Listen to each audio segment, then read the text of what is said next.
주여 감사하며 믿어드리옵나이다.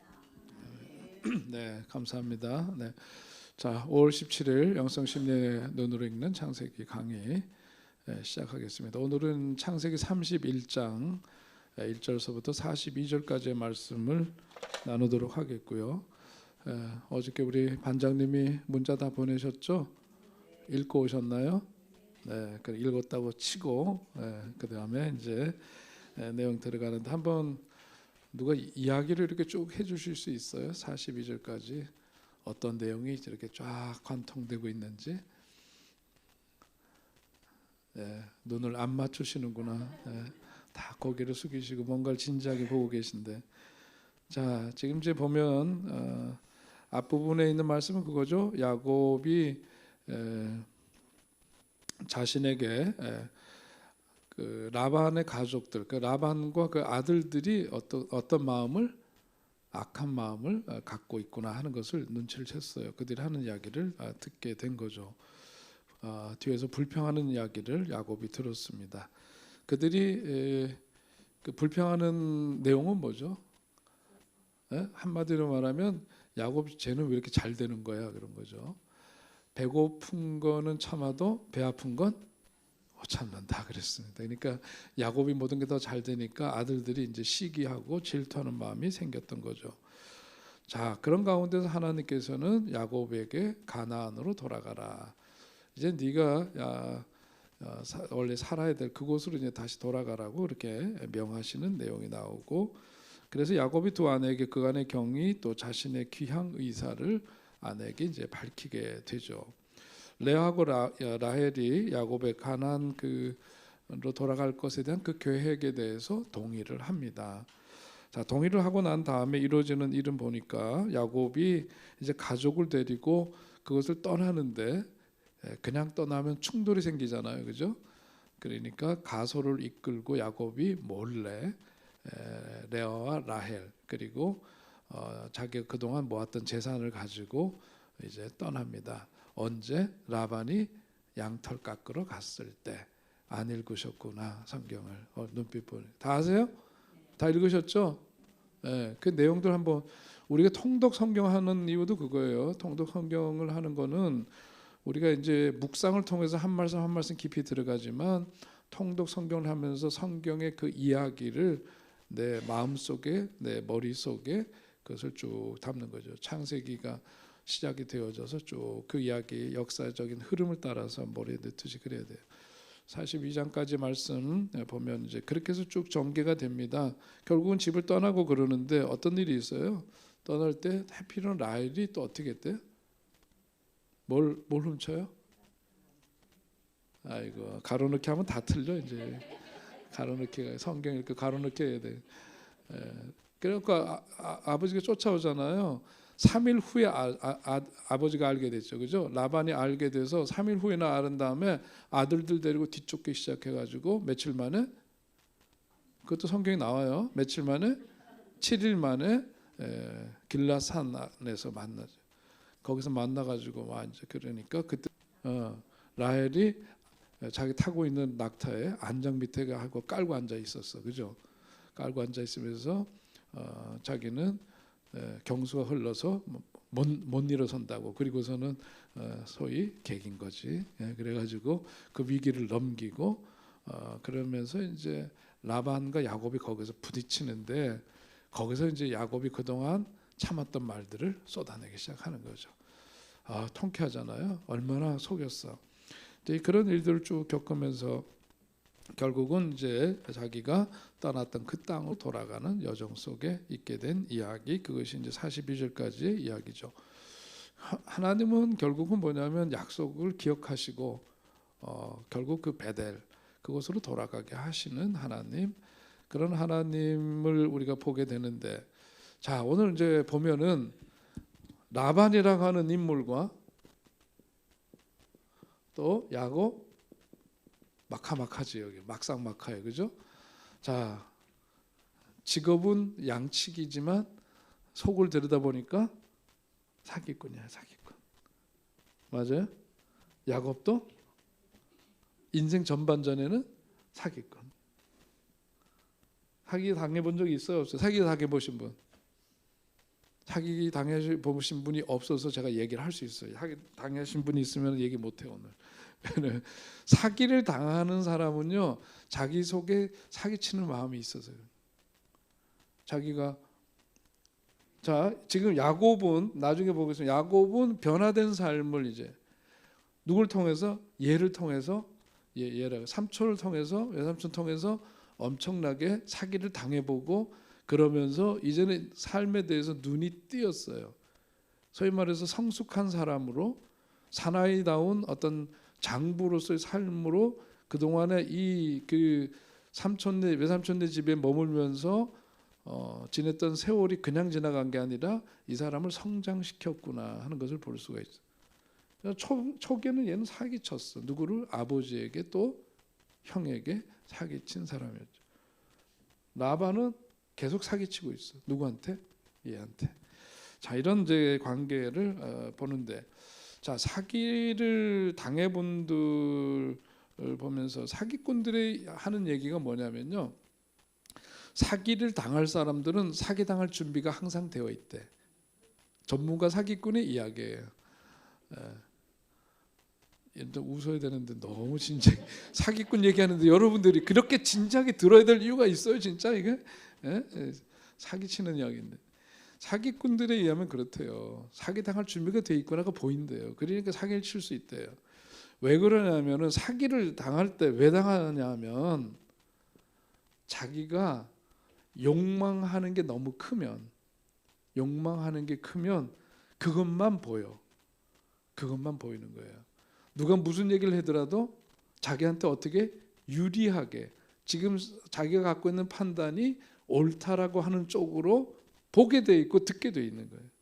그러니까 사기꾼들이 보면 쟤는 사기당할 준비가 잘 돼 있구나.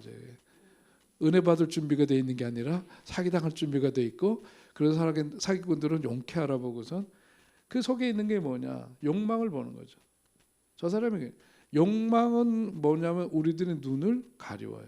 다른 것을 볼 수 없게 만들어요. 사랑도 마찬가지죠. 사랑에 빠지면 다른 게 보여요, 안 보여요? 안 보이죠. 그래서 눈에 뭐가 씌었대요?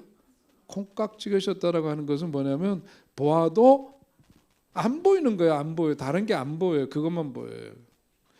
자, 여기서 보면 처음에 이 사기의 내용은 뭐죠? 처음에 야곱을 만나가지고 사기를 친 게 누구를? 딸을 가지고 사기치죠, 그죠? 전 대단한 사람이야, 그죠?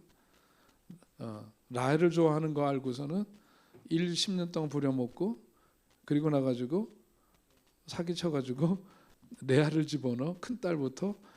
그래갖고 결혼시켜 놓고, 그 다음에 라헬 얻기까지 또 해가지고 해. 그러니까 완전히 딸 가지고 야곱한테 사기치는 그런 일을 벌이게 되죠. 그 다음에 또 무슨 사기를 쳐요? 딸 가지고 사기치고, 그 다음에 양떼 가지고 사기쳤어요? 임금 가지고, 품삯 가지고. 성경 안 읽었어요. 읽었다고 끄떡끄떡 말만 하고. 이렇게 되는 거예요. 그렇게 되면 다른 게 뭔 줄 알아? 안 읽고 읽었다 그러면 이게 되는 거예요. 이게 남의 얘기하는 게 아니에요. 지금 이게 손을 얹고 고백하시고 양심선언하시고. 근데 이게 42절까지 다 읽고 언제 1시간도 안 되는 시간 동안 어떻게 다 해? 그러니까 읽고 오라 그랬더니 보니까 물어보는 족족 모르시네. 아이고 참. 세속, 이런 욕망과 관계에서 세속, 세상 다르죠? 세속은 뭐예요? 세속은 주어진 자료에 있어요. 써 있어요. 세속은 뭐래요? 내 안에 있는 속된 욕구를 자극하는 것. 그게 바로 세속이에요. 자, 저 사람 참 세속적이야. 그렇게 표현하는 표현 들어봤어요? 예? 야, 저 인간은 참 세속적이지 않니? 이런 얘기 해요, 안 해요? 대답 좀 해요. 오늘 왜 이렇게 답답해? 나도 목소리도 안 나오는데 하는데. 예? 저 사람 참 세속적이야 하는 얘기 들어봤죠? 저 사람 뭐냐면 그 속에 있는 어떤 그 욕구, 세상적인 어떤 그 욕구가 꽉 차 있다. 그래서 세속적이라고 얘기를 하잖아요. 근데 그것은 어떤 점에서는 영성, 정신적인 영역이고 그것과 관계되는 거죠. 자, 우리가 보통 말하는 세상이라고 하는 것은 뭐예요? 우리가 살고 있는 이 사회, 말하는 거죠. 사람들이 살아가고 있는 현실, 그것이 돌아가는 어떤 시스템. 이 세상이라고 하는 것은 곧 다시 말하면 사회를 말하는 거고, 세속과 세상, 이게 뭐냐 그러니까 세속이 우리들의 욕구를 자극하는 요소인데, 세속의 특징이 있어요. 세속의 특징은 뭐냐면 그 욕구 속에 깊이 들어가면 아까 얘기했지, 다른 대상은 뭐라고요? 안 보인다고요. 다른 대상을 보지 못한다는 특징이 있습니다. 그러니까 처음에는 야곱이 뭐 때문에요? 세속적인 욕구 때문에 어떻게 했느냐면 그 실수를 하게 되고 뭐죠? 사기를 당하게 되는 거죠. 왜냐하면 첫 번째 야곱이 사기를 당한 것은 무엇 때문에? 예? 라헬 때문이니까, 여자 때문이죠. 야곱이 여자를 좋아했어. 그것을 잽싸게 알아본 게 누구냐면 라반이야. 딸 가지고 사기치면 되겠구나 저놈은. 저거는 그냥 딸 하나로 그냥 끝내. 그래서 10년을 울고 먹잖아요. 그리고 또 10년 울고 먹고 그러잖아요. 아, 야곱은 여자를 좋아하는구나. 어떤 여자를? 예쁜 여자를 좋아하는구나. 야곱이 다 남자놈들이구나. 남자놈들은 다 예쁜. 첫째도 조건도 두 번째 조건도 다 예쁘면 끝난다는 거 아니에요. 여자를 좋아하는구나 하니까 그걸 가지고 라반이 그래서 라헬 가지고 딸들 가지고 사기를 치죠. 그게 안 보이는 거예요. 그러니까 그 야곱이 그렇게 해서 당한 거죠. 자, 그런데 야곱이 뭐냐면 아까 얘기한 대로 세월이 지나면서 자기 자신에 대해서 본 거예요. 그리고 자기 자신에 대해서 생각을 한 거죠. 그게 일종의 어떤 성장의 과정이라고 얘기할 수 있는데, 자, 그러니까 뭐냐면 이 욕망이 앞서면은 사기를 당하기 쉽다. 좀 이 표현이 거친 표현이지만 말이죠. 물질적으로 넉넉한 사람이 사기를 잘 당할까? 물질적으로 궁핍한 사람이 사기를 잘 당할까? 이걸 A, 이걸 B, 어느 쪽? B, A, B. 맞아요. 물질에 대해서 너무 좀 어렵고 힘들어서 이것에 대해서 자꾸 창념하게 되고 그런 사람이 여기 집착하게 되니까 사기를 당할 가능성이 많아요. 그 가난한 사람이 사기를 많이 당하고 다단계는 어디 가야 맥혀요? 어려운 달동네 가야 맥혀요. 요즘 다단계가 그런 것도 아니지 뭐. 그죠? 다단계는 사기 안 사기예요? 사기예요. 제가. 다단계는 사기예요. 사기. 대학생들 중에서 거기 들어갔다가 완전히 그냥 사회에서 제대로 사회생활 시작하기도 하기 전에 뭐부터 되느냐? 신용불량자부터 돼. 그죠? 사기 당해가지고 다단계. 왜 다단계가 되느냐면 다단계 되잖아요. 말이 되는 것처럼 홀딱 넘어가죠. 왜 홀딱 넘어가요? 요게 앞서니까. 나 돈 벌어야 되는데, 나 돈 벌어서 뭐 해야 되는데, 뭐 사야 되는데, 효도해야 되는데, 뭐 해야 되는데 넘어가는. 아이고 참말로. 영끌 이거 안 좋은 거예요. 영끌이 뭐예요? 영혼까지 끌어모아서 뭐 한대요? 집 사요? 영혼까지 끌어모아서 집 사갖고 어떻게 할 건데? 그냥 살면 되지. 적당한 집에서. 에? 또 흥분하면 안 돼. 너무 안타까워서. 자, 사기에 걸려드는 것은 내가 너무 많이 거기에 마음이 묶여 있기 때문이다. 그것이 돈일 수도 있고, 또 야곱의 경우에는 라헬 여성 이성에 대한 그런 것다. 그것 때문이었다 그런 거죠. 우리 장인어른 했던 말 잊혀지지 않는 말 중에 하나가 뭐냐면, 우리 그 장인어른은 이제 연세 많이 드셔가지고 그럴 때 돌아가시기 전 주로 놀이터가 어디였느냐면은 강화다방이었어요. 신촌의 강화다방, 신촌 강화터미널 옆에 강화다방이라고 있어요. 항상 거기 가셔서 이거 바둑인가 장기 두시고 거기에서 사람들 만나고 거기 완전 놀이터셨어요.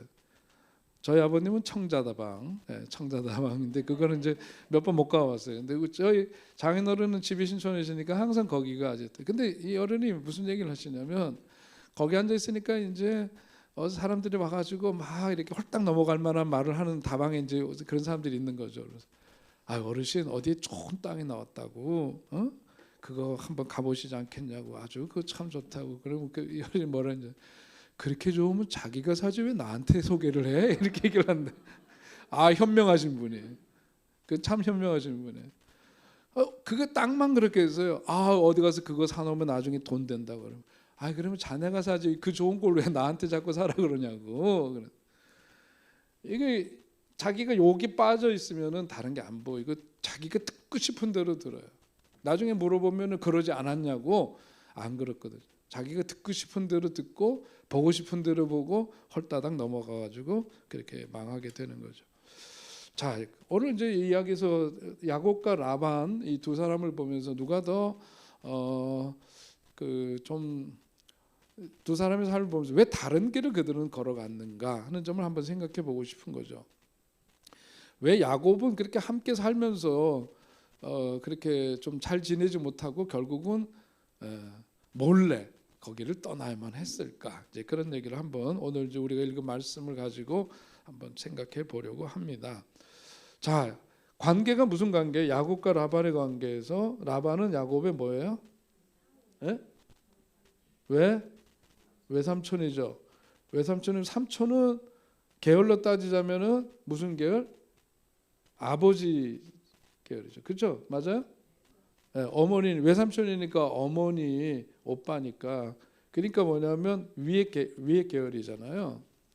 자, 그럼 무슨 역할을 해야 돼? 지금 야곱은 집을 떠나 있어요. 부모님은 품을 떠나 가지고 지금 외삼촌 집에 와 있으면 아브라함과 롯의 관계도 마찬가지로 롯에게 있어서 삼촌이지만 아브라함은 어떤 존재? 아버지 같은 존재. 야곱에게 있어서 라반은 무슨 존재여야 돼요? 아버지 같은 존재여야 되는데 아버지 같은 존재예요, 아니에요?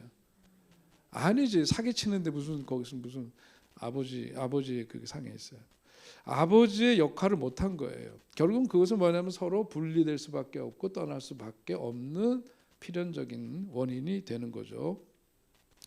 자, 오늘 본문에서 우리가 본 것처럼 라반의 경우에는 철저하게 이기적이죠. 아주 심한 이기주의자입니다.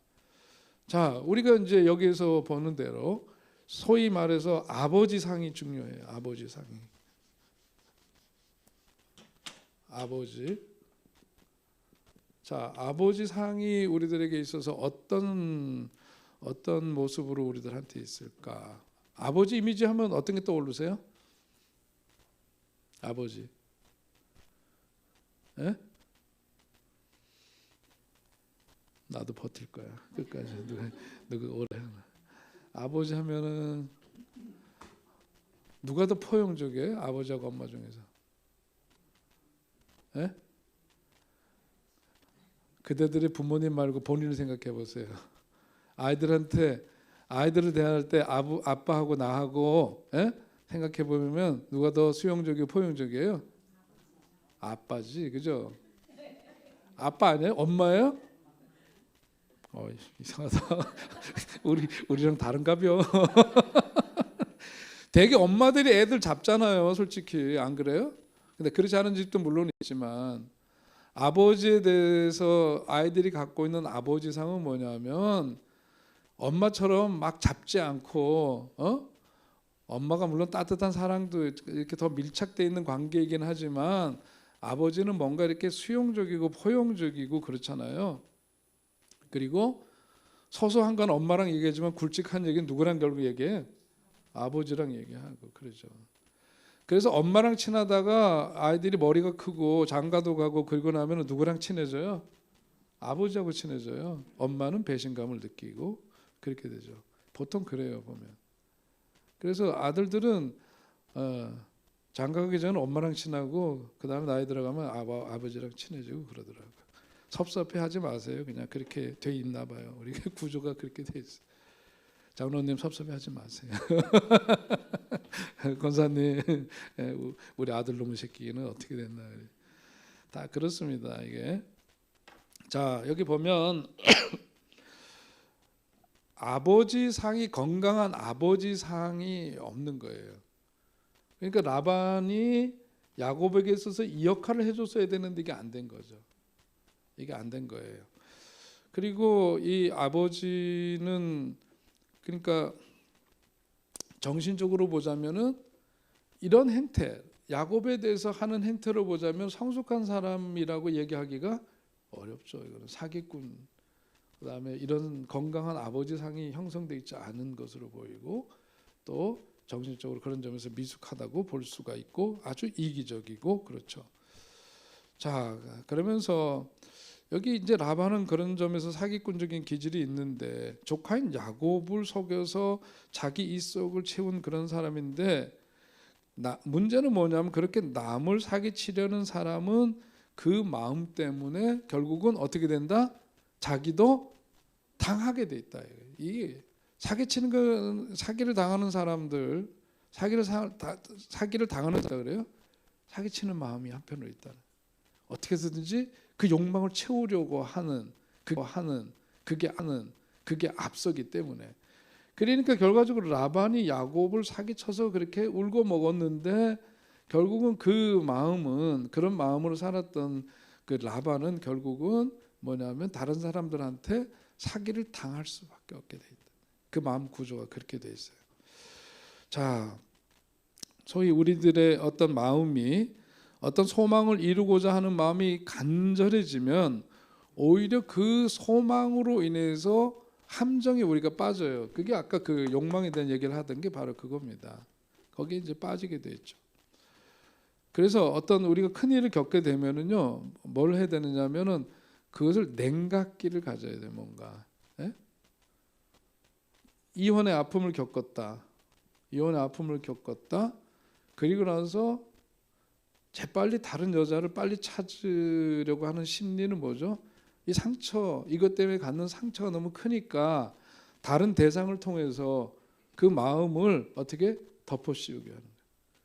대치시키고 감추고 회피하려고 하는 그런 심리가 빨리 이성을 찾는 거예요. 그런데 이거는 건강한 선택을 하기가 어려워요. 그래서 뭐냐면 이런 경험을 하면 이거는 굉장히 그 살면서 예를 들면 누구 이혼을 했다라고 하는 것은 그 마음의 상처가 엄청 크죠. 결과적으로 이혼이지만 이혼에 이르는 과정이 있을 거 아니겠어요, 그죠? 그런 걸 생각해 보면은 이게 굉장히 힘든 과정이라고. 그럼 여기에서부터 자기가 정신적으로 그것이 회복이 되고 안정을 되찾기까지는 자기 이 속에서 이것을 재정리하고 소위 우리가 이제 뭐 기계로 얘기하자면 리셋하는 기간이 필요하죠. 그런 시간을 충분히 갖고 건강한 상태가 되어야 건강한 선택을 할 수가 있는 거예요. 근데 그게 안 되면요. 이게 이제 이 문제만 그렇게 해서 다른 것도 마찬가지거든요. 자, 그런 이제 상태인데, 자 라반은 그렇다면 야곱은 뭐냐면 야곱은 이런 점에서 어른이 된 거예요. 사나이다운 사나이가 된 거고 한 가족의 책임 있는 가장으로서의 어떤 면모를 갖춘 사람으로 변화가 되었다. 사기를 당했던 이 세월을 보내면서 그 사람은 오히려 이렇게 성장을 경험하게 되고 결국은 뭐냐 자기를 사기친 사람을 사기치 떠나는 그죠? 한 방 먹이고 떠나잖아요. 자, 이런 모습으로 변화가 되는데 왜 이렇게 서로 다른 인생을 살았을까? 이거는 뭐냐면 기본적으로 라반은 자기보다 세상을 더 잘 아는 사람이 없다라고 생각하는 어떤 그런 비현실적인 자신감을 갖고 있는 사람이에요.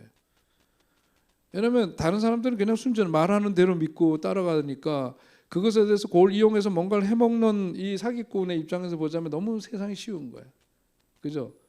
자기 뜻하는 대로 사람들이 말을 들어먹어 그리고 속아 그리고 하니까 비현실적으로 자기 자신에 대해서는 이제는 확대 자아 팽창에 대한 얘기 전에 했었죠. 그런 것처럼 그렇게 생각하게 된 거예요. 그러니까 자기보다 똑똑한 사람이 없고 자기 같은 사람이 없는 거죠. 그런 이제 상황 속에 있다 보니까 항상 이런 사람들 뭘 굴리지? 잔머리를 굴리게 되죠. 잔머리로 생각하고 잔머리로 세상을 바라봅니다. 잔머리로 역경을 헤쳐나가려고 하지만 지혜는 그 속에서 생기지는 않는 거죠. 잔머리는 지혜하고 다른 거예요. 그러니까 이런 사람들이 결과적으로는 인생을 성공하기가 어렵더라. 근데 야곱은 뭐냐면 하나님의 뜻에 따라서 떠난 길이고 그래서 이런 혹독한 훈련의 과정을 거쳐서 이제는 뭐냐면 내면이 정리되고 힘이 생긴 사람으로 변화가 됐다. 그렇게 볼 수 있죠. 그걸 우리는 뭐라 그래요?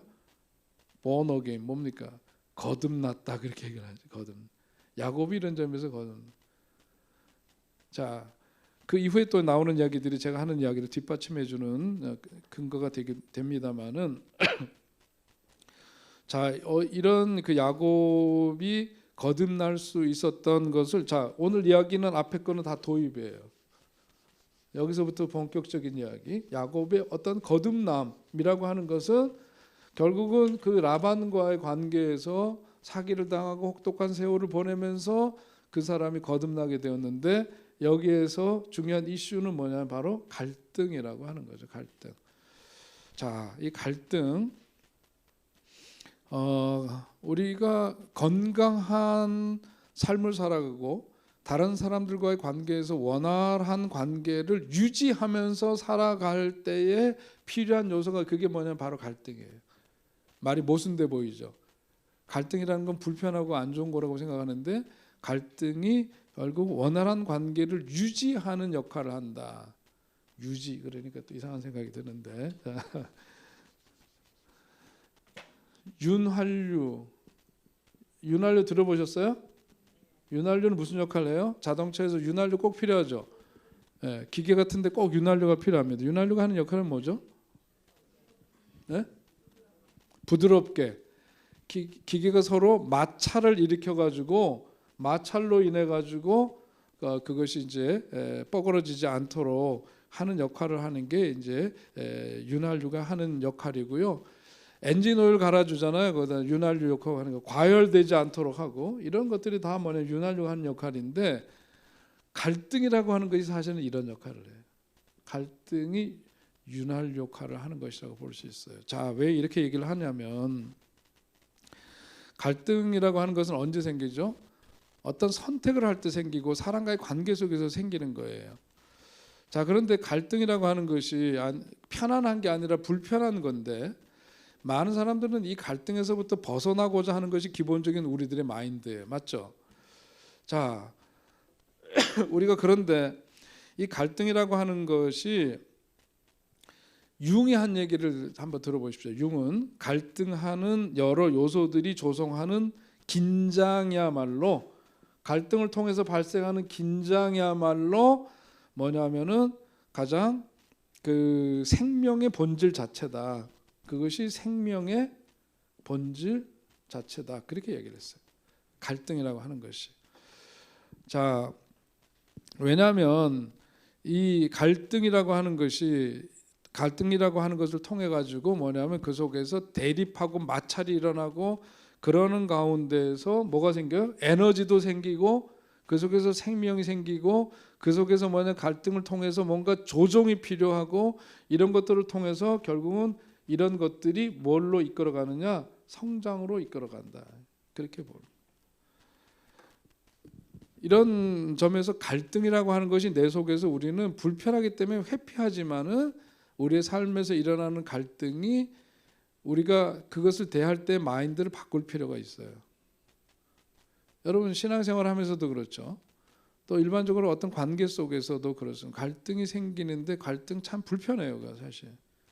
근데 그 갈등은 내가 그냥 아무렇지도 않게 그냥 아무런 자극 없이 살아가는 밋밋한 삶과는 다른 성장의 결과를 우리에게 초래한다. 이것을 우리들 기본적으로 인식을 갖고 갈등을 대할 필요가 있습니다. 그리고 그 갈등을 한번 내 속에서 발생되었던 갈등들 한번 여러분들이 기억해 보시고 생각을 해보세요. 아, 그 사람하고 갈등이 있어서 힘들었어. 근데 힘들었기 때문에 뭐냐면 그 갈등으로 인해서 보지 못했던 것들을 보게 되죠. 그 사람에 대해서 다른 면을 보게 되고 또 내가 생각하지 못했던 것들을 그 사람을 통해서 그 갈등을 통해서 볼 수 있게 되고 이해할 수 있게 되고 더 그것에 대해서 폭넓은 어떤 마음, 생각 이것을 갖게 되죠. 가만히 있으면은 밋밋한 삶 속에서는 이것은 절대로 경험할 수 없는 거죠. 뭘 통해서? 갈등을 통해서. 그러니까 우리의 삶에 있어서 일어나는 갈등은 유의미하다고 볼 수 있지 않겠어요, 그죠? 그러니까 갈등을 무조건 그냥 기피할 것만은 아니다라고 하는 것. 자, 그래서 우리가 신앙이라고 하는 것도 가만 생각해 보면 신앙도 갈등이 필요합니다. 그러니까 믿음 생활하면서 요즘 새벽에 욥기 보시잖아요. 욥기에서 오늘 새벽에 있지만 뭐가 필요해요 우리들한테? 예? 물음표. 물음표는 곧 질문이죠. 질문이 필요해요. 질문이. 그러니까 물음표가 생기고 그 물음표 신앙생활하면서 이건 뭐지? 이걸 어떻게 해석하게 되지? 그러면서 그 속에서 마음이 부딪히잖아요.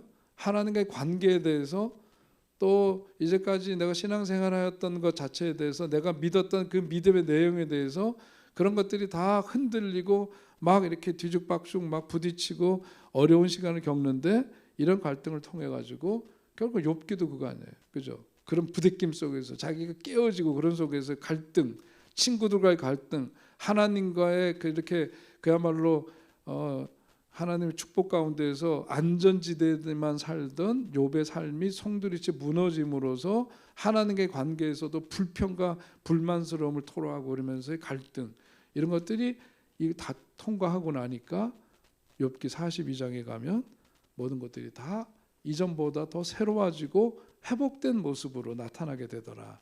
성경의 이야기 맞죠, 그죠?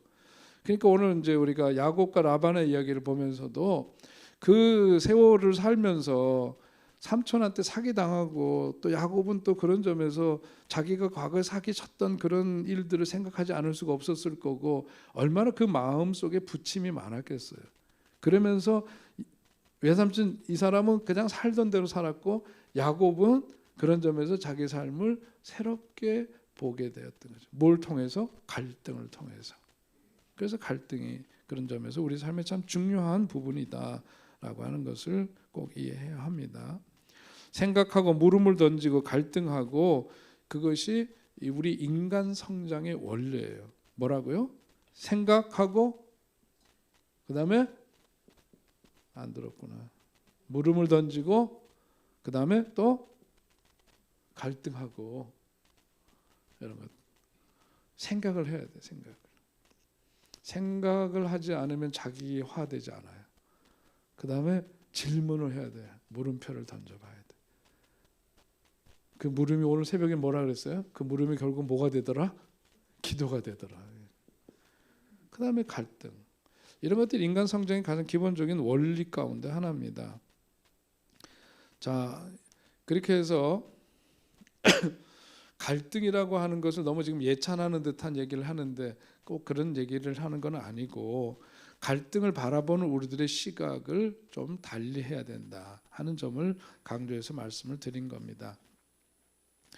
자, 건강한 관계에서 일어날 수 있는 적절한 갈등 이런 것이 필요합니다. 이러한 갈등은 불가피하고 또 성장의 원천이 된다는 말씀 드렸는데 갈등이라고 하는 것이 건강한 의견 차이와 불화와 오해를 처리하도록 도와줌으로써 결국은 이 갈등이 서로의 관계를 새롭게 할 수가 있고 서로의 관계를 유지시켜 줄 수 있는 요소예요.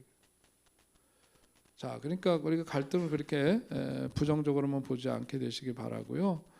갈등에는 종종 어떤 그 혼돈이 따르기도 하고 그러지만 우리를 변화시키는 가장 기본적인 기회를 부여하는 것이다 하는 점 분명히 생각하고 긍정적인 어떤 그런 갈등으로부터 우리가 얻을 수 있는 것은 아까 말씀드린 것처럼 새롭게 이것을 보게 되죠. 새로운 자각이 생겨요.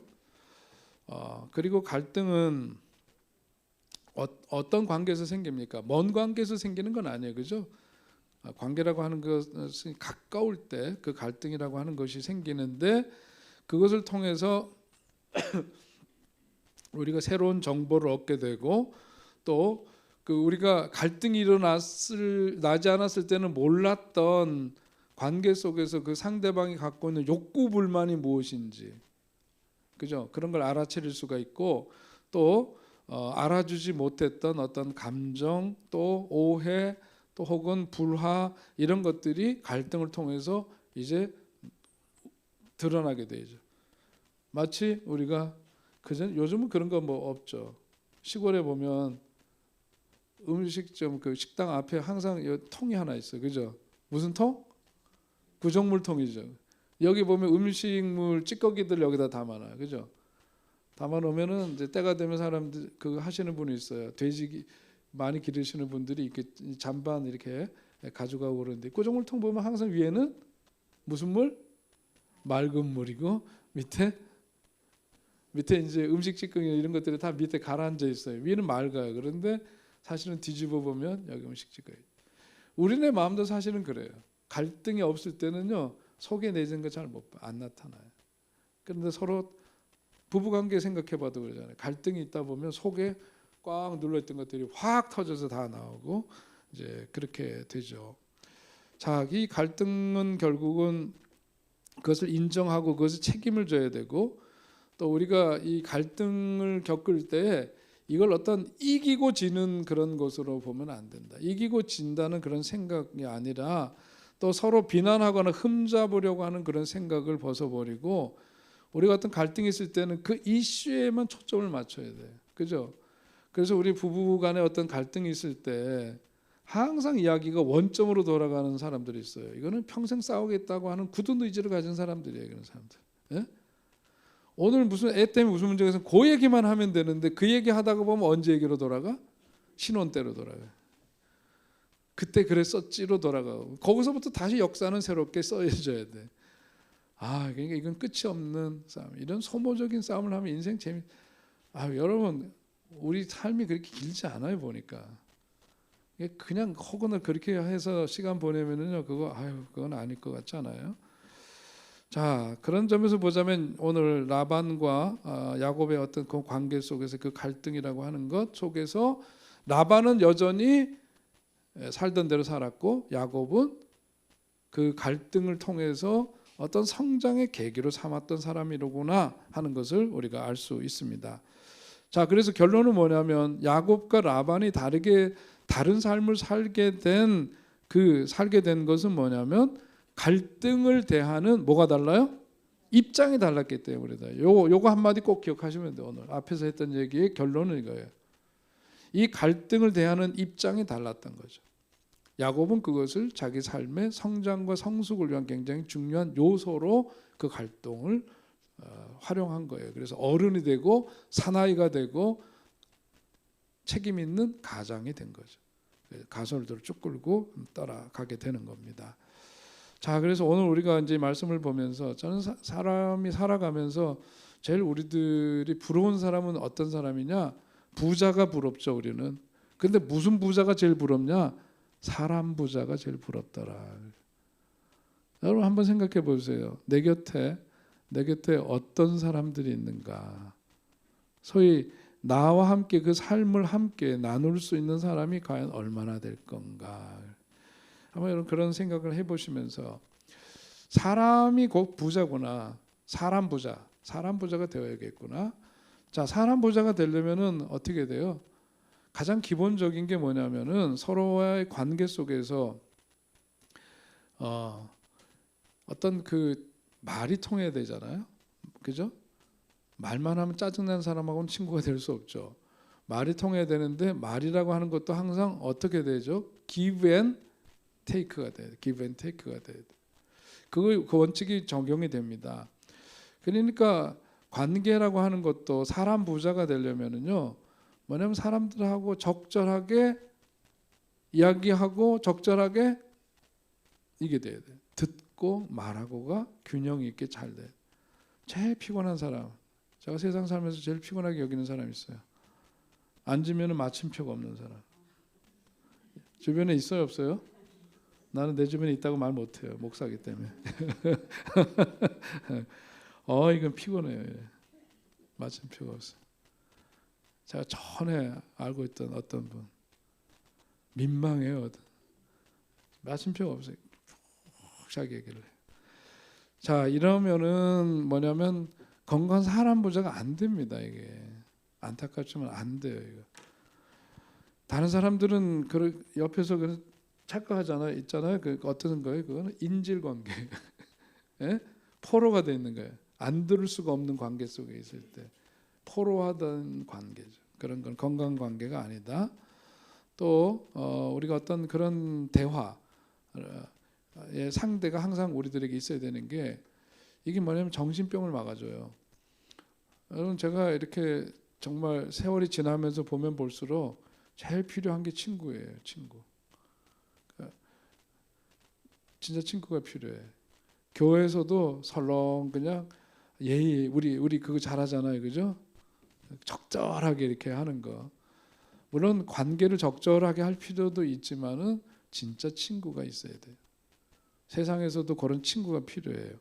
그런 친구가 있을 때 우리가 살다 보면 어떤 어려운 일을 겪잖아요. 그러면 그 어려움 속에 빠지게 되면 뭐가 걸려야 되게 우울증에 빠지게 되고 또 그것이 어떤 정신적인 그걸 연결되다 보면 망상에 빠지게 되고 또 거기에서 하다 보면은 뭐 그야말로 극단적으로 조현병에 이르게 되기도 하고 이제 그런데 거기서 뭐냐면 그런 함정에 그런 쪽으로 흘러가지 않을 수 있는 가장 중요한 길은 뭐냐면 자기 삶을 공감해주는 대화의 상대자가 있어야 돼.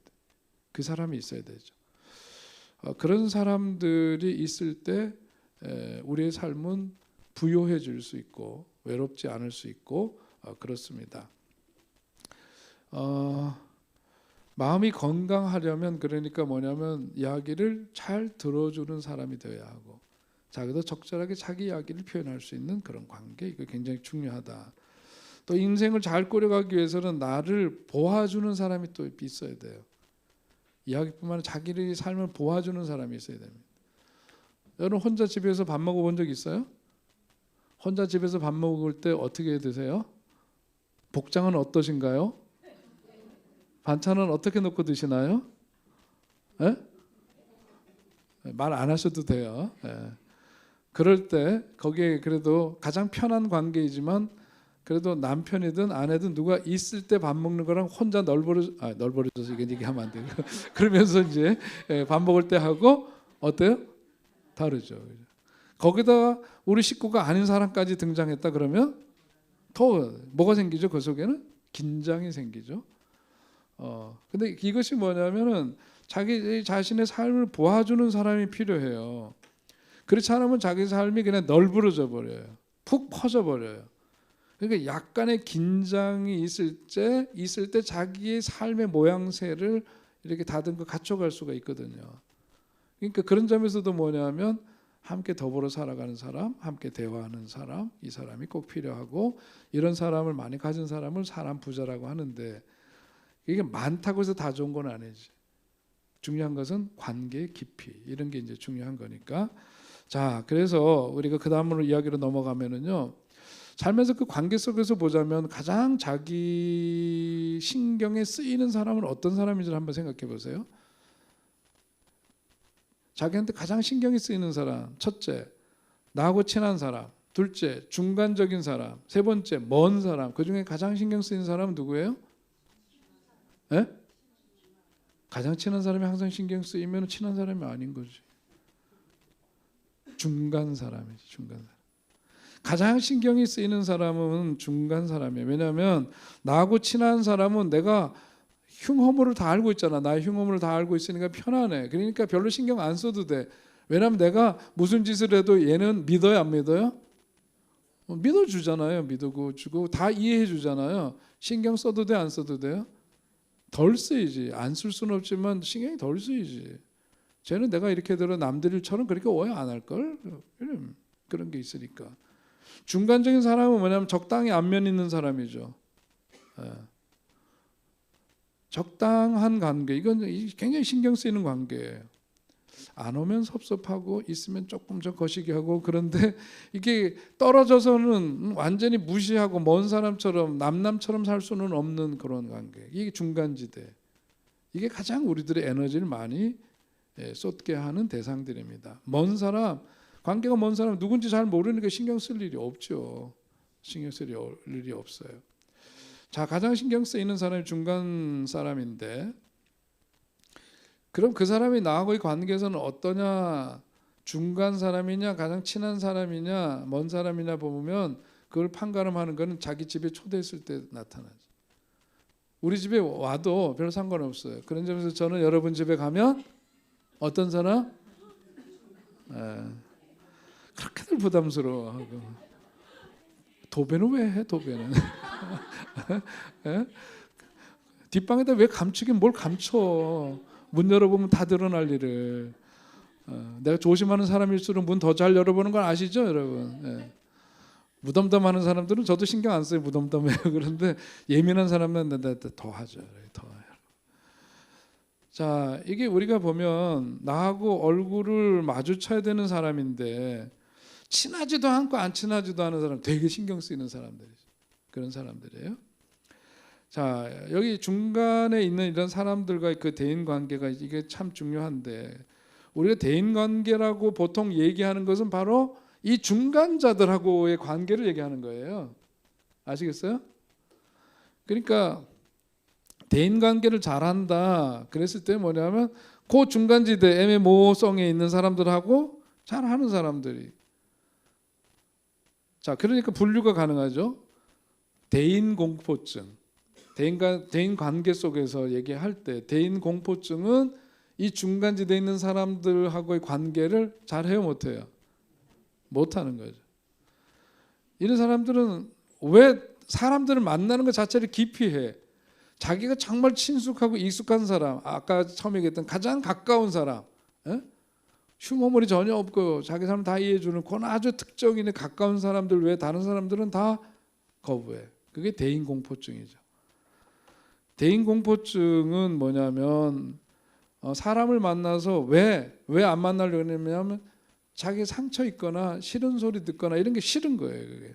혹시라도 그래서 사람들을 만나서 그렇게 자기한테 뭔가 거슬리는 이런 거가 생길까봐 아예 안 만나는 거죠. 아예 안 만나요. 아주 친한 사람들만 만나는데 이런 사람들이 걸릴 수 있는 가능성이 높은 게 분열증입니다. 정신분열 들어보셨죠? 그게 이제 이럴 가능성이 있는 거예요. 어떤 사람들은 또 대인 공포증인데 다른 이유가 아니라 다른 사람 만나서 돈 쓸까봐 안 만나요.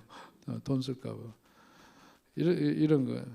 이제 관계 자체를 중간지대의 관계를 대인 관계로 보는 거죠. 대인 공포증이 있고 그 다음에 어떤 사람이 있느냐, 무덤덤한 사람들이 있어요. 다른 사람들과의 관계에 대해서 신경 안 쓰고 내가 할 거 그냥 내가 하고 내가 할 말 하고 그런 사람이죠. 건강해 안 건강해요? 무덤덤해요. 이런 사람들은 심리적으로 얘기를 하면 이런 사람들을 일컬어서 건강한 사람이라고 얘기를 합니다. 그러니까 이게 이제 좀 다른 사람들의 시선과 다른 사람들을 지나치게 예민하게 늘 의식하는 것은 사실은 병적인 거예요. 그러니까 그거는 좀 이렇게 따져봐야 돼요. 자신의 삶도 고달프고 항상 그러니까 함께 사는 사람도 힘들고 그런 거예요. 그러니까 우리 건강한 삶은 뭐냐면은 그런 대인, 아까 대인 관계는 무슨 지대? 중간지고 꼭 기억하세요. 예? 관계라고 얘기할, 대인 관계를 얘기할 때는 꼭 이거 중간 사람을 얘기하는 거라고. 그러니까 이런 사람들에 대해서 그렇게 크게 의식하고 그것에 의해서 지배당하고 이런 것은 병적인 거고, 이거에 대해서 무덤덤해야 돼. 그러면서 사람 만나면 그냥 반갑게 인사하고, 그죠? 그러면서 자기가 할 얘기 있으면 자기 표현하고, 또 그래서 자기가 해야 될 일이 있으면 자기 일도 하고, 남들이 하는데 힘겨보면 도와도 주고. 어떤 사람들은 꼭 말해야 도와주는 사람들 있지. 말해 도와주는 인간들 이라 그래야 되겠다. 꼭 말로 해야 돼. 이렇게 보면은 그 힘들어 보이는데 내가 좀 도와드릴까요?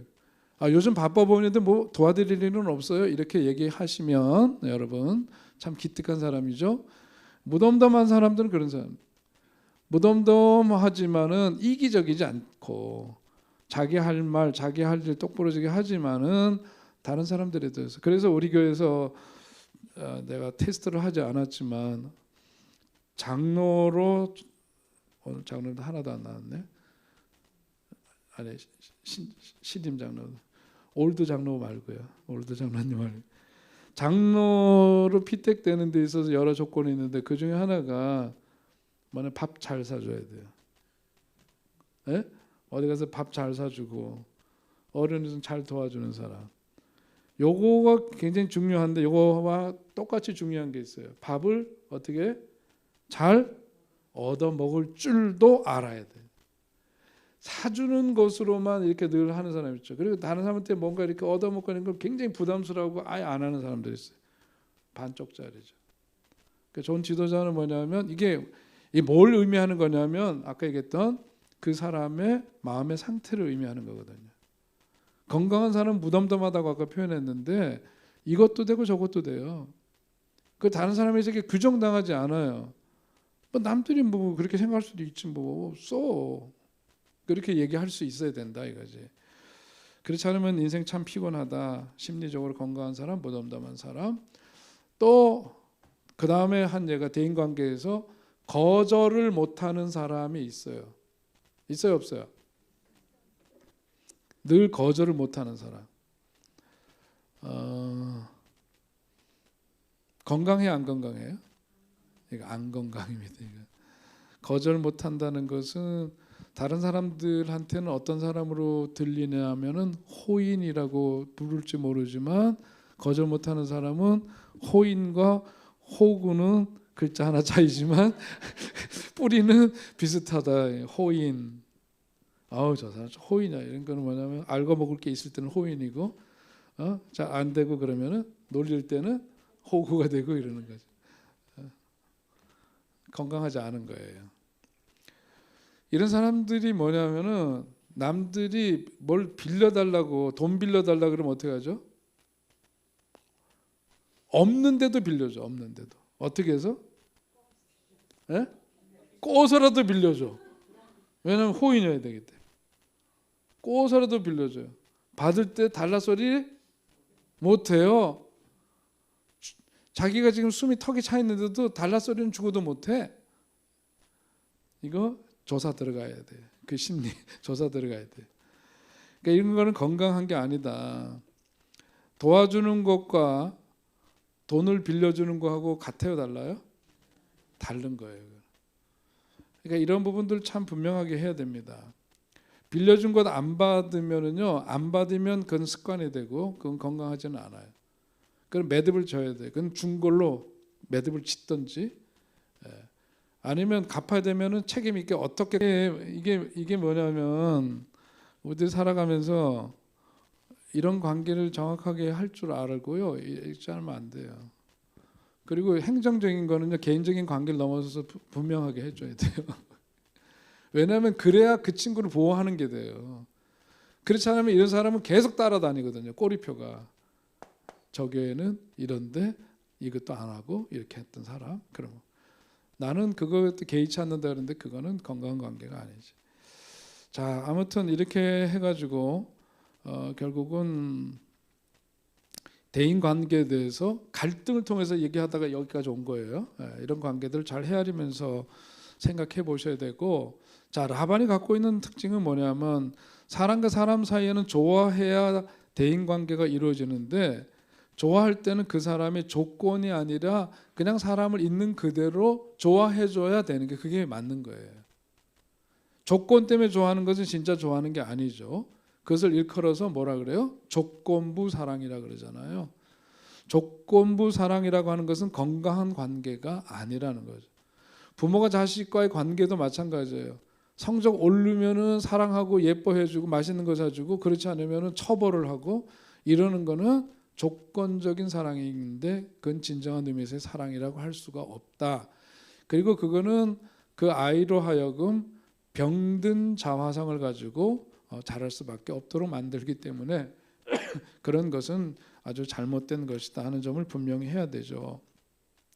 이런 조건부 사랑을 받으면서 자란 아이, 이거 하면은 이렇게 해주고, 항상 어떤 조건적으로 그 아이를 조종해온 부모에 의해서 자라면 어떻게 되겠어요? 그 아이가 커서 눈치꾸러기가 되죠. 눈치. 어딜 가면 여러분 눈을 보면 되게 알아요. 어디 가서 이렇게 앉아보면 눈이 빨리 돌아가는 사람들이 있어요. 그죠? 그런 사람들은 뭐냐면 그러는 거예요. 막 포착해야 돼요. 상황들을 보고 사람을 보고 그런 속에서 눈치를 살살살 보게 되고 그렇게 됩니다. 그러면서 이제 부모한테는 나만 미워해 나만 미워해 그랬죠. 부모님에게 그냥 사랑을 받은 사람들은 나만 미워해 이런 생각을 안 해요. 그러니까 나만 미워해하는 생각을 가졌던 그런 게 있다면 내가 어제 잘하면서 뭔가 걸림이 있었구나. 그게 뭔지 다시 기억해내서 그 부분을 치료를 받아야 되는 거겠죠. 자, 무슨 얘기를 하면은 자기에 대해서 그냥 내 잘못에 대해서 얘기해 주는 거구나 이렇게 생각하면 그건 건강한 사람인 거죠. 건강한 아이예요. 아이들은 그냥 예뻐만 해야 되는 거죠. 자, 그래서 집안에서 아이들이 자랄 때 가장 축복받은 게 뭐냐? 부모, 엄마들은 특별히 조건적인 게 많잖아요.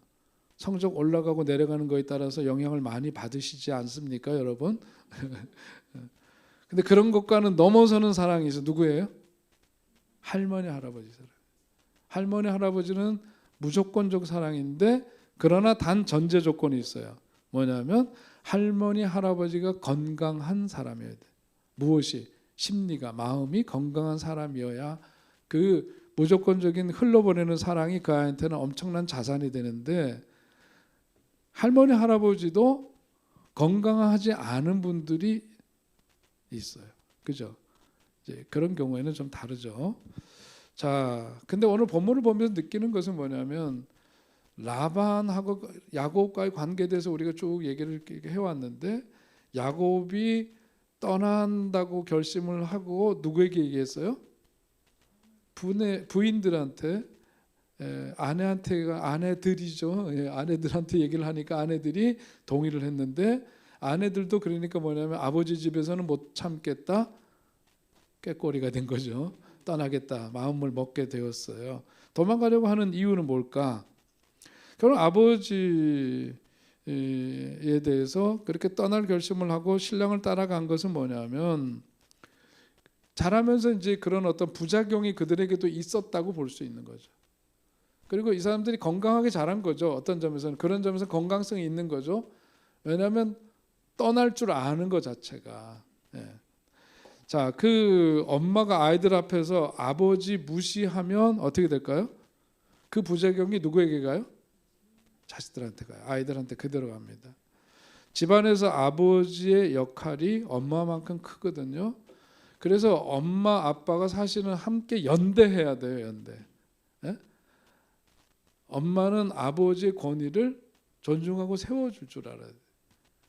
비록 경제권을 엄마가 휘두르고 계십니다마는 그러더라도 가오를 세워줘야 돼. 누구의 가오? 아버지의 가오를 세워줘야 돼. 이게 이제 세상이 바뀐 거예요. 저들 목회 초기에 제 부목사 할 때요. 사례비 받는 날이 있어요. 15일인가 사례비 받는 날이면 아침 조회 시간에 이제 담임 목사님과 교육자들 이제 부목사 선수 쫙들 앉아 있어요. 그럼 이제 그 월급 봉투를 이제 쫙 돌린 다음에 다 기도하고 다 신권으로 된 걸 갖고 집에 가서 어떻게 해야 돼요? 탁 던져줘야 돼요.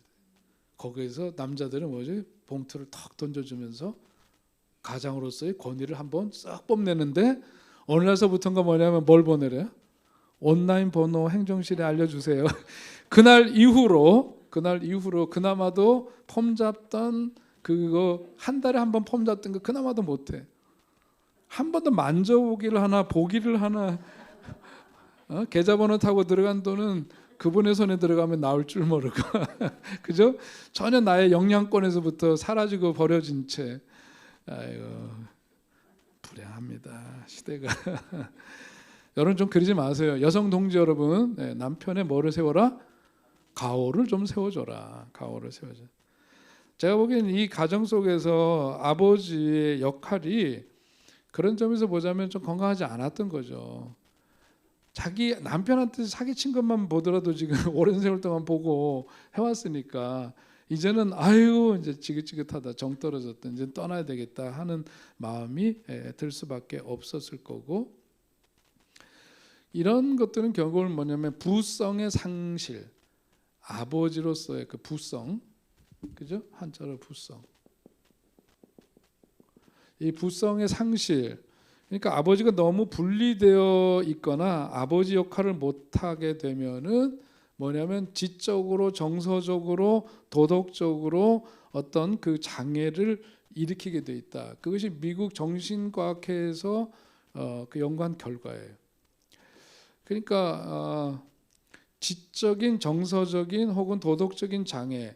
그러니까 엄마가 중요한 거는 뭐 우리가 수도 없이 얘기를 했는데 아버지와의 관계, 아버지와의 이런 그 관계가 굉장히 그 사람들의 성장에 있어서 중요하고 지적인, 정서적인, 도덕적인 영향을 끼친다. 그리고 지적인 장애를 갖게 되면 결과적으로 뭐가 어떻게 되죠? 학습이 불가능해요. 그죠? 지적 장애는 학습이 불가능해요. 그래서 학습 지진화라고 얘기하잖아요. 그거는 다른 길을 모색해야 되지. 우리는 사실은 어떤 다중지능을 갖고 있는 존재잖아요. 옛날에는 IQ 테스트만 했는데 그건 어떤 인텔리전스 코션트, 그 지적인 능력에 대한 측정만이 아니라 사람은 여러 면에서의 어떤 다양한 능력들 그걸 갖고 있는데 여기에서 이제 아버지의 관계는 어떤 지적인 이런 부분에서 영향을 끼치게 되고 정서적으로 보자면 어떤 결과를 초래할까요? 아버지의 관계가 건강하게 튼튼하지 않으면 불안 장애가 생길 수가 있죠. 불안해하죠. 그리고 어떤 도덕적인 장애. 아버지는 집안의 도덕적인 기둥이 되어야 하는데 도덕적인 기둥을 엄마가 무시해. 그러면 어떻게 될까요? 그러면 이제 거기에서 왜곡된 그 결과가 누구에게 나타나요? 자식에게 나타나게 되어 있다 하는 거죠. 그래서 이런 것 속에서 제일 중요한 게 기준이 뭐냐면 아버지 이 부분에서 주 양육자하고의 어렸을 때 관계, 애착 관계는 몇 살? 2살 반, 3살로 보잖아요. 아버지와 이런 관계에서 12살 이전에 아버지를 상실한 그런 사람, 예를 들면 이혼이라든지 혹은 별세하셨다든가 이랬을 경우에 그래서 엄마가 아이들을 부양을 해야 돼. 아버지가 해야 될 역할까지 다 합해서 해야 된다. 그랬을 때 나타나는 결과는 아이들이 조숙해진다. 그러면 뭐가 문제가 되느냐? 아이들은 자라면서 아이로서 응석을 부려야 되는데 지난 시간에 얘기했죠. 응석을 부려야 되는데 응석을 부릴 대상을 상실했기 때문에 그 응석을 부림으로 인해서 성장 과정 속에서 이것이 굉장히 중요한데 논리적이지 않은 욕구들을 표현하는 거거든요. 그게 응석이라는 게. 이런 경험들을 해봐야 되는데 어렸을 때 그 응석 부리는 걸 하지 못했을 때 어른이 되면은 심리적인 부작용이 생기더라. 그건 어떤 논리나 이런 게 아니에요. 그냥 말도 안 되는 거지만 응석이라는 거 하지만 아빠 별 따다 줘 이거 말 돼 안 돼? 별 따다 달래. 달 따다 달 따라 안 돼. 말이 안 되지만 응석을 부릴 때는 이거 해줘 뭐 이러면서 막 떼쓰고 응석 부리고 그러는데 진짜로 그걸 가져올 수 있다고 믿어서 그러는 게 아니죠. 그런 걸 해봐야지만 심리적인 안정이 이루어진다. 근데 그걸 못하고 욕구를 접어버리게 되니까 뭐가 나타나게 되느냐? 분노로 그것이 변하게 된다 이거죠. 그래서 제가 하는 얘기는 물론 다 100% 일반화시키면 안 됩니다, 여러분. 그거는 제가 자주 말씀드리는 것처럼 심리적인 이런 거는요 기계적으로 다 적용하는 거 절대로 아니에요. 그래서 오은영 박사에 대해서 제가 비판하는 것도 솔루션을 탁탁 내가지고 이렇게 하는 거는 텔레비전에서 보여주는 것이 물론 아이들 양육하는 데 도움이 되는 부분이 있지만 그렇게 하면 안 되거든요.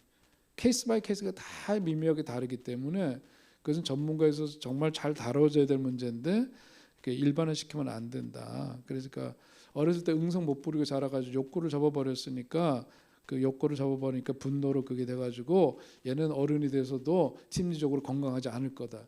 이거는 그냥 우리가 전체적으로 그럴 가능성이 매우 높지만 다 100% 그런 것은 아니다. 그걸 우리가 생각하면서 들어야 돼요. 자, 인지 능력이 그러면서 발달되어서 성숙해야 되는데 어른이 되어서도 계속 거꾸로 응석을 부린다. 이것은 어릴 적에 뭐냐면 어릴 적에 응석을 부리지 못해서 어렸을 때에 어린아이답게 응석 부리면서 그렇게 자라야 되는데 애어른이 돼버린 거죠. 아까 얘기한 대로 조숙해진 거예요. 그냥 애어른이 되어서 그런 거죠. 그래서 아버지가 가지고 있는 자리가 대단히 중요하다. 이상적인 아버지, 아이들이 바라는 아버지상은 뭐냐면 신뢰감과 포용력이에요. 아까 신뢰감과 포용력, 이런 것을 가진 아버지를 아이들이 기대하고 바라는 거죠. 자, 오늘 뭐 시간이 돼서 여기까지 하고요. 다음에 또 이어지는 얘기 하도록 하겠습니다. 자, 잠깐 기도하겠습니다. 하나님, 오늘도 우리들에게 또 귀한 만남 주심을 감사합니다. 또 야곱과 라반, 또 그 집안에서의 이야기를 통해서 또 여러 가지로 우리가 생각해 보게 되는데, 우리의 삶 속에서도 내 자신의 삶을 오늘 말씀을 통해서 잘 조명하게 하시고, 무엇보다 내 삶의 가장 기본적인 삶의 자리인 가정에서 내 삶을 어떻게 살아가고 있고, 나에게 주어진 그 역할을 어떻게 감당하고 있고, 또 가족들과의 관계 속에, 교회적인 관계, 사회적인 관계 속에서 그 관계들을 어떻게 대하고 살아가고 있는지를 살피게 하셔서 우리들의 삶이 더욱더 이전보다 성장과 또 어떤 성숙한 모습으로 발전하는 삶이 되게 하여 주옵소서. 다시 만날 때까지 하나님께서 우리와 함께 해주심을 믿고 우리의 매일매일의 삶이 주님과 더불어 살아가는 삶의 은혜와 기쁨으로 늘 가득해 하여 주옵소서. 예수님의 이름으로 기도하옵나이다.